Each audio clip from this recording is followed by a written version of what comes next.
It's the Ross Tucker Football Podcast. Oh, yeah, it is. But it's not just any Ross Tucker Football Podcast. It is a Monster Monday presented by DraftKings. It is a new week, which means we got new winners. Spreading the word via social media. I'll let you know on a Power Rankings Tuesday what I'm looking for specifically this week. But you know the deal. We're at Ross Tucker NFL or at Ross Tucker Pod, Twitter, Instagram, Facebook, TikTok. We are there. So many great sponsors to take advantage of this week. I know you don't remember the codes. It's okay. We know that. Just go to rosstucker.com, click on the sponsors tab, and you can be like, oh, that's the code for Freshly, or that's the code for First Leaf, or that's the code for Tommy John, or whatever. Get the discounts. Take the discounts this time of year. And then YouTube is growing. Every episode, more and more people are watching the show, which I think is cool. YouTube.com/Ross Tucker NFL. I also think it's very cool every time we get a new Tuckhead at Patreon.com/RT Media. You're going to want to get these even money bets. We are on a roll. Patreon.com/RT Media. Welcome to the family, Phil Searley. It's Big Show time. The Big Show. All right, Ross. Before we get into each of these games, what are your overall themes for Week 12 in the NFL? I have several, Jack, and I'd also say this. We're recording this about an hour earlier than we normally do. We'll probably try to do that more often since Jack is also in the Eastern time zone, and we can see that a lot of you download it first thing in the morning. So we're thinking if we can record earlier, that hopefully that helps some of you guys. A few thoughts I have. Number one, I really enjoy the bad weather games. I just do. I think it creates an added element of strategy and intrigue and makes it more interesting. You know, how are you going to handle the elements? The wind, the rain. There was rain games in Washington for Commanders Falcons. It certainly affected the Jets and the Bears. They had that play, the special teams play where the ball was all over the place. I enjoy that. I think it adds to the intrigue, makes it more interesting. I understand the argument for people that feel differently and they want every game to be played in perfect weather, optimum conditions. I understand the argument. I just strongly disagree. Maybe it's just how I was brought up and I played in bad weather. And, you know, it's like there are similarities to football and you have a week and a battle plan, so to speak. I mean, that's real, right? Like weather is real. And I just, you know, playing indoors, those games just feel antiseptic. Just doesn't feel real, even as a broadcaster. It's just doesn't feel like the way it was intended. So many other things. Odell Beckham Jr. had some type of issue at the airport. I don't know. Maybe we'll get more information next couple of days. Maybe I'll care to talk more about it. I'll just say this. I don't think he's going to be very effective for whoever signs him. I think this has been a whole lot of hype for something that's not going to be that impactful. And you do stuff like this, it does make the teams give them a little bit of pause, I feel like. Backup quarterbacks front and center again, right? I mean, even just that Bears-Jets game, Trevor Siemian against Mike White, that's a very important position. Backup quarterbacks, very, very important position. And also, even just Mike White against Trevor Siemian, I know Mike White played really well, but when they have very strict rules for hitting the quarterback, it's because they don't want Mike White against Trevor Siemian in an important game because people don't want to see that, believe it or not. Less people tune in. A lot of, look, you and I, we're watching regardless. I love when backup quarterbacks get their shot, but a lot of people don't tune in for that. Special teams was huge yesterday. Even just think about the miscues at the end of the games by the Atlanta Falcons, running into the kicker, the Tennessee Titans hitting the long snapper. That ended games. Special teams mistakes ended games where those teams both would have had one more shot. I'd also say, the late wins for the Jaguars, the way they came back, the 3-win Jaguars at that point, by the way, now 4 wins, or the 3-win Browns, now 4 wins at this point. The way they came back late to win those games, how exciting it was. They're 3-7, and they come back to win those games. I feel like that is unique to the NFL, that you can have these incredibly exciting, awesome wins like that for teams that are out of it, yet they were awesome games, awesome outcomes. The Red Zone channel late with the Raiders, the Cardinals against the Chargers, the Raiders against Seahawks, the Saints against the Niners. They were all like in the red zone at the same time on the red zone. It's just an awesome product. It really, it's just an incredible product to be able to watch all those. And then how about the 2-point conversions for the win? Brandon Staley and the Chargers, Doug Peterson and the Jaguars. I love it. I've been poking fun a little bit at soccer online because I understand the point system. I understand the World Cup. I understand soccer's different. But if one more person tells me how good of a result a draw is, it drives me nuts. I just can't ever get down with that mentality. And maybe that's the American in me, but you can't tell me it isn't more fun that like the Chargers and the Jaguars went for the win and there's a deciding outcome. They either win or they lose, as opposed to kicking the extra point, going overtime. Maybe it's a tie. Oh, no, thank you. Love that those teams went for the win and they happened to both get it. Speaking of getting it, you guys need to get Simply Safe. Have to do it. You can order the number 1 rated Simply Safe home security system for 50% off. Here's why I love it. I left Wednesday last week to go to Dallas for the Giants and the Cowboys on the radio. I didn't get back till Sunday after San Diego State Air Force. Part of that time, my family was here. Part of that time, they weren't. I like knowing we have a security system.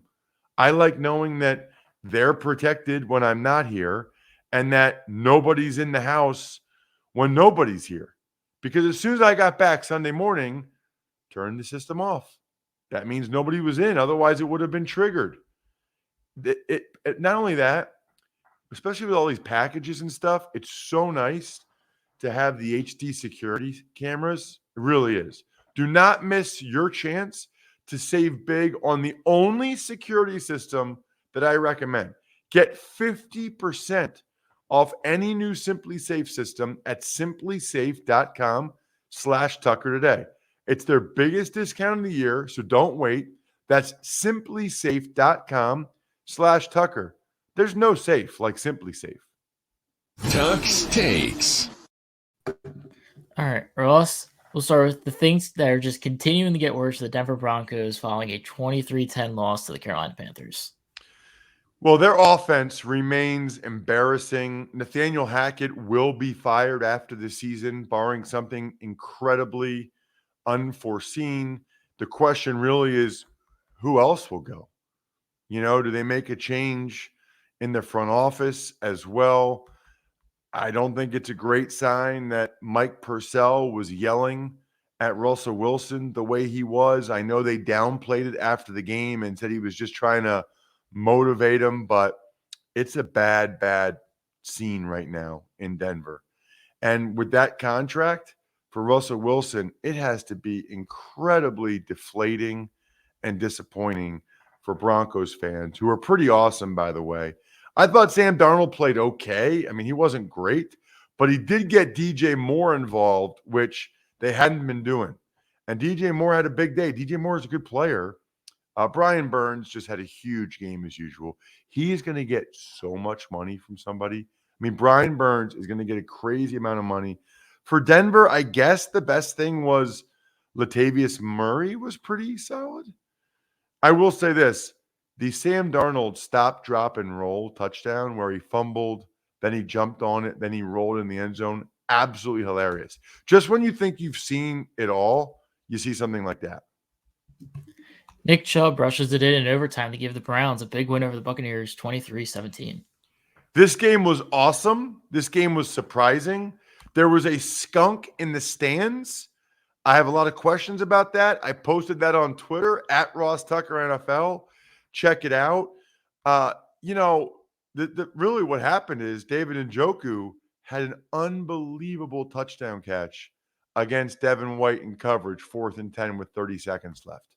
I mean, unbelievable catch, 4th and 10. Game was going to be over, but Njoku makes an incredible play. I thought Jacoby Brissett played pretty darn well. Again, Nick Chubb had a big day, which is the Browns don't really win unless Nick Chubb has big days. But Brissett got it done, man. It's a shame they only have 4 wins with Brissett playing solid football because it was a lot of other things that cost them some of these games. He even got a pancake on the Anthony Schwartz reverse touchdown. Watch that. He knocked Antoine Winfield Jr. on his butt, which I love. Amari Cooper even had a big drop, and Brissett still had a good day. The Bucs got beat up throughout the game. Winfield, Edwards, Carlton Davis, all in and out. Wirfs got his leg fell on after JOK tried to jump over the running back. You know what's amazing, by the way? Social media. I just had a video where I showed Jeremiah Owusu-Koramoah tried to jump over the running back, and then he got dumped on the side of Wirf's legs, and Wirf got injured. And I said, thumbs down. And like Browns fans got defensive as if I was thumbs down about JOK doing what he did. I have no problem with him trying to jump the running back. It's football. Do whatever you want to do. You think you can jump the running back? I mean, it didn't work out very well, but go for it. The thumbs down was just Wirf's getting hurt. Twitter is unfortunate. It's like text messages that people read it and they have their own perception of what it is you're trying to say. When I was just trying to showcase the video of how he got hurt, which was interesting, and stating it's a bummer that he got hurt, I don't have any problem with what Owusu-Koramoah did. Jump your heart out, bro. Trevor Lawrence is starting to live up to the hype, leading the Jaguars to a 28-27 win against the Ravens. That was his breakout game. That was Trevor Lawrence's breakout game. He was awesome in the fourth quarter. Like incredible. Throw after throw after throw, having to do it with no time on the clock. I think that was the Trevor Lawrence that we've been talking about since he was in high school. I think that is the Trevor Lawrence that we all hope he is moving forward. And maybe now, year 2 with Doug Peterson, maybe with the confidence of doing it against a team like the Ravens, maybe that can be the Trevor Lawrence that we see moving forward. He was awesome. Oh, I'm not done yet, Jack. He was awesome. I would also say this. Travis Etienne got hurt for the Jags, but Hasty stepped up. The Ravens kept settling for field goals. And if you keep settling for field goals, it's going to come back to haunt you. And it did. Those passes to Zay Jones and Marvin Jones, incredible. Doug Peterson, I mentioned it, went for 2, was rewarded. What's crazy is that the Ravens blew another lead. This time they were up 19-10, but they even came back from it. They're up 19-10, they blow the lead, and then Lamar hits a bomb to Deshaun Jackson, and they come back from it and still end up losing the game. The Miami Dolphins dismantle the Houston Texans 30-15. Well, I mean, it was 30-0 at halftime, as Tua had 278 yards passing, including a fun, little ad-lib touchdown to Durham Smythe, which was cool. He did take an awkward sack where, gosh, Tua must be built like Gumby. That was wild. Teron Armstead has a pec injury. That is one to watch. That would be tough for the Dolphins. I guess Kyle Allen was a little bit better in the second half for the Texans, but they're terrible. He was awful in the first half. And I'd be shocked at this point if the Houston Texans brought back Lovie Smith next year. Absolutely shocked. Don't see it happening. I do see a bunch of you deciding to listen to Let's Go, a Sirius XM podcast that is every Monday with Tom Brady, Larry Fitzgerald, and Emmy award-winning journalist Jim Gray, where you can hear championship perspective on the trending topics on and off the field. It's 5-time Super Bowl MVP Tom Brady, 11-time Pro Bowler Larry Fitzgerald at the microphone and unfiltered. If it's on their minds, it's on Let's Go. Plus, all season long on Let's Go, you can hear the best guests in the podcast world. They got Snoop, they got Oprah. Listen to Let's Go with Tom Brady, Larry Fitzgerald, and Jim Gray every Monday night through the 2022-2023 football season on Stitcher, Pandora, or wherever you get your podcast. Curious to see what Brady has to say after a really bad loss for the Bucs. The Mike White era is revived in New York following a 31-10 rout of the Bears. Well, he was really good. I mean, I thought he was incredible. He got both Garrett Wilson and Elijah Moore both involved, and he did it despite the fact that the weather was really bad. Although, if you remember, Mike White kind of did this last year, his first game, and then wasn't able to sustain that level of performance. So we'll see how Mike White performs moving forward. But, boy, he was certainly way, way better than Zach Wilson. And you got to be encouraged if you're a Jets fan. Although also the Bears defense is rough. I thought Trevor Siemian was pretty good in the first couple drives. They scored 10 points on their first 2 drives. But after that, not so much, as Justin Fields not able to play. This is one of the reasons why you have concerns about running quarterbacks as much as you run Justin Fields, is they can get hurt. I have a concern about that as far as Jalen Hurts is concerned. Jalen Hurts takes too many shots that he shouldn't, even though he does a pretty good job of trying not to. And it got even worse for the Bears. Darnell Mooney, the receiver, looks like he's out for the year. Eddie Jackson hurt. Not good. The Bengals are gaining steam, winning their 3rd straight following a 20-16 victory against the Tennessee Titans. Just a gigantic win for the Bengals. Just a gigantic win for them. And a bad loss, I'd say, for the Titans. I mean, you're playing at home against a team that knocked you off in the playoffs. They don't have Joe Mixon or Jamar Chase, and you lose to them anyway. T. Higgins stepped up in a big way and made a number of plays. The Bengals defense is always impressive. Treylon Burks made some plays for the Titans, including that fumble on the long Derrick Henry catch and run. But little things killed the Titans in this game. The missed chip shot field goal by the rookie who was kicking, I don't even know his name, and then hitting the snapper late didn't even give the Titans a chance, one more chance to win. Just a brutal, brutal loss for the Titans. Kudos to the Bengals for finding a way to get that game done. Big hats all around for the Commanders after a 19-13 win over the Falcons.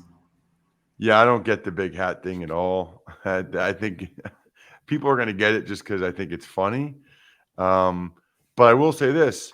Brian Robinson had a breakout game. He was awesome in that game. By far, I feel like the best he's played, running people over. I mean, he had multiple entries for my buddy Kyle Brandt's Angry Runs segment. You know, I thought Atlanta ran the ball better on Washington than people had been recently. But Deron Payne played well. You know, they've got the Commanders got a critical 4th down stop, which they needed once on Cordero Patterson. They also, 2nd and goal late, Falcons are going to have 3 chances to score a touchdown to win the game. Deron Payne gets a tip on it, which leads to the Kyle Fuller interception, and the Commanders finding a way to get it done. Then the Falcons still get a stop, and they rough the punter. Unbelievable. Rough the punter. Officially ended the game. Very typical Taylor Heineke performance, I would say. More good than bad, but still had some poor missed throws and a bad, really bad interception. Taylor Heineke is always going to be the quarterback that plays pretty well, but you wish you had someone better. Like, he's like me. He's not going to be the reason why you lose a lot of games. He's a pretty good player. That's how I was. But the teams I was on, deep down, they always were like, yeah, Ross is pretty good, but kind of wish we had somebody better. A 2-point conversion in the closing second secures a 25-24 Chargers win in Arizona. So a couple things that need to be said, right? Going for 2 in that situation is not really an analytics thing. It's not really. Analytics is about probability and win probability. And going for 2 late in the game when you can tie it, they're both about 50-50. You go to overtime, it's about 50-50. You go for 2, it's about 50-50. Has almost nothing to do with analytics. Almost nothing. It's just whether or not you want to try to go for the win there or go to overtime or not. Do I think it's awesome? Yes, because I'm not a huge fan of overtime. Definitely not a huge fan of tying, but it's not analytics. But by the way, if they hadn't gotten those 2-point conversions, people probably would be saying, analytics, you got to go to overtime in that situation. Just learn what analytics is. It's just win probability and taking that into account when you're making decisions. As for the game, Jack, I would say kudos to the Chargers for getting it done late with the Justin Herbert drive. You got the touchdown pass to Eckler, 2-point conversion to Gerald Everett. Feels like the Chargers usually lose a lot of those games. So kudos to them for finding a way to win it.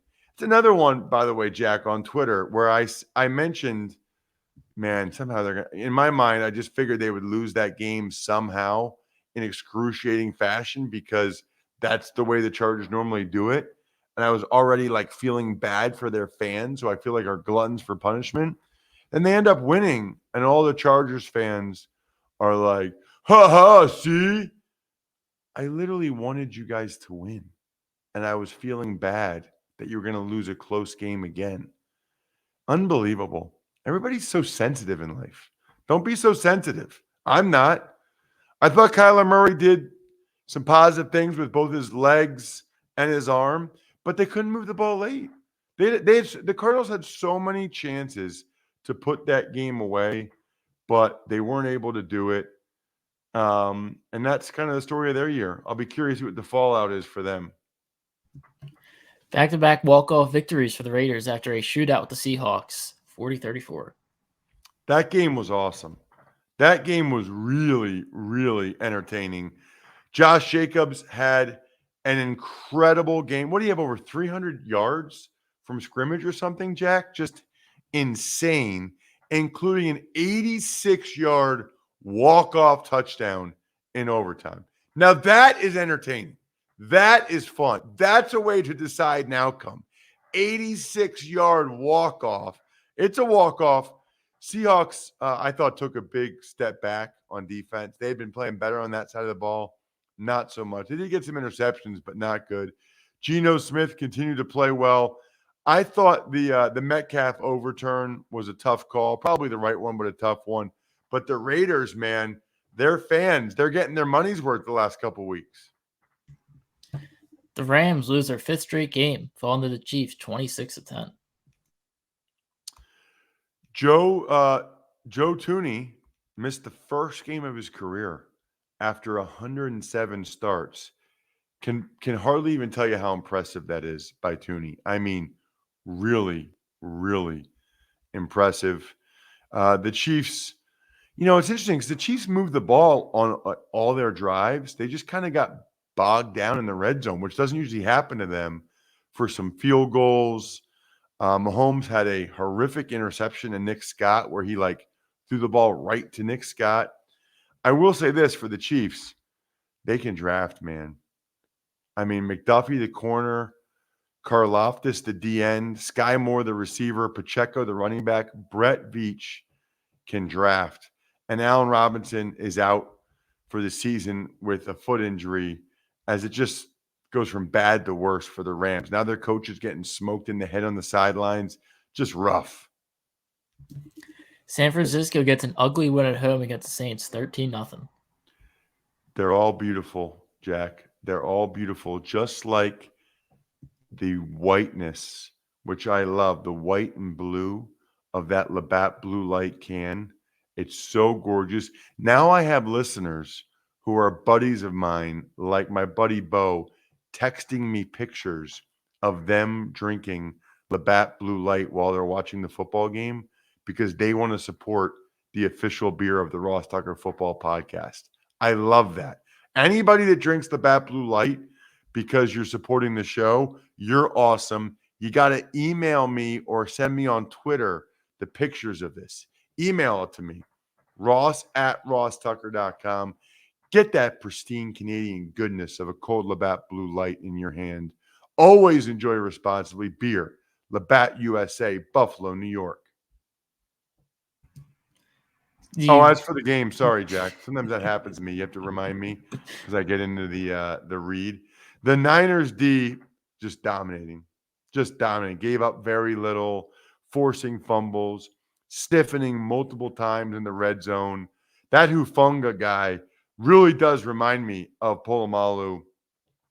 Nick Bosa's a stud. I will say this. Elijah Mitchell got hurt for the Niners. McCaffrey is banged up. So their running game wasn't quite great. And I thought Jimmy was just okay, Jimmy G. I mean, even their only touchdown, Jawan Jennings had to make a crazy catch for their only touchdown. The Eagles run all over the Packers, totaling 363 yards in a 40-33 win. That was a very entertaining game. I don't think anybody thought there'd be 73 points scored in that game. It came out this last week that Aaron Rodgers likely needs surgery for an avulsion fracture in his thumb. He ended up getting hurt again in this game. He reportedly hurt his ribs or his oblique. And let me say this real quick about Aaron Rodgers' comments after the game, that as long as they're not mathematically eliminated, he'd like to try to play. Wait, what? So if they are mathematically eliminated, he doesn't want to play? Thoroughly confused by that comment by Aaron Rodgers. He's the starting quarterback. He's the leader of the team. I mean, what if every guy said that? What if every guy said, well, now that we're mathematically eliminated, nah, I don't necessarily need to play. Maybe I'm missing the context of that statement. I just saw it posted on Twitter, but that was a bizarre quote by a leader of men. I mean, what you say is, I am in this thing until the end. I'm with my guys. We're going to go out there and win every game. And then it's the coach's decision to maybe have you sit out and play Jordan Love at some point this year. It's not for you to say. Just weird comment for me to hear from Aaron Rodgers. I mean, I think about some of the other quarterbacks in the league, like a Tom Brady. I can't imagine him ever saying that. I thought that was a strange comment. As for the rest of the game, listen, the Packers' run defense was horrific.